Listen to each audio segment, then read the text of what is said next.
नागपूर महापालिकेच्या सभेमध्ये पुन्हा एकदा वंदे मातरमच्या फक्त 2च कडव्यांचं गायन केलं गेलेलं आहे आणि विशेष म्हणजे सर्व शासकीय आणि अधिकृत कार्यक्रमांमध्ये संपूर्ण वंदे मातरम गायनाचे नवे निर्देश असताना सुद्धा महापालिका प्रशासनाकडून याकडे दुर्लक्ष झालं।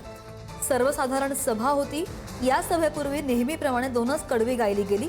काँग्रेसवर वंदे मातरमच्या मुद्द्यावरून भाजपची टीका सुरू असताना भाजपच्याच महापालिका सदस्यांचं याकडे लक्ष न गेल्यानं बरेच सवाल उपस्थित होत आहेत।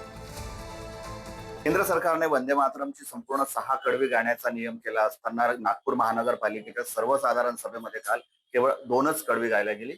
यावर आता राजकारण सुरू झालेलं आहे। आपल्यासोबत आहेत विरोधी पक्षनेते महानगरपालिकेतील संजय महाकाळकर। काय सांगाल, नेमकी काय घटना काय घडलेली होती, काय तो घटनाक्रम होता एकूणच? नाही, असं आहे की एकीकडे जे भाजपचे वरिष्ठ नेते आहे ते एकीकडे एक नियम बनवतात की वंदे मातरमचे 6 कडवे आपण कुठले संमेलन असो किंवा सभागृह असो तिथे आपण गायले पाहिजे।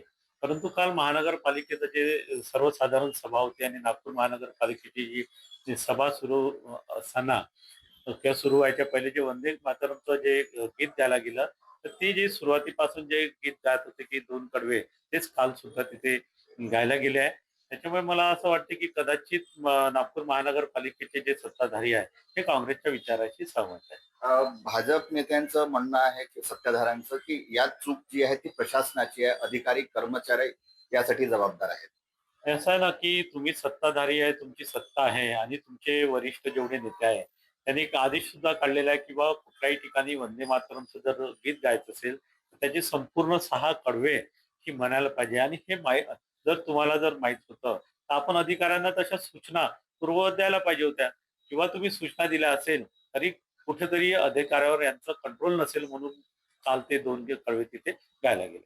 खूप खूप धन्यवाद। जितेंद्र शिंगाडे, पुढारी न्यूज, नागपूर।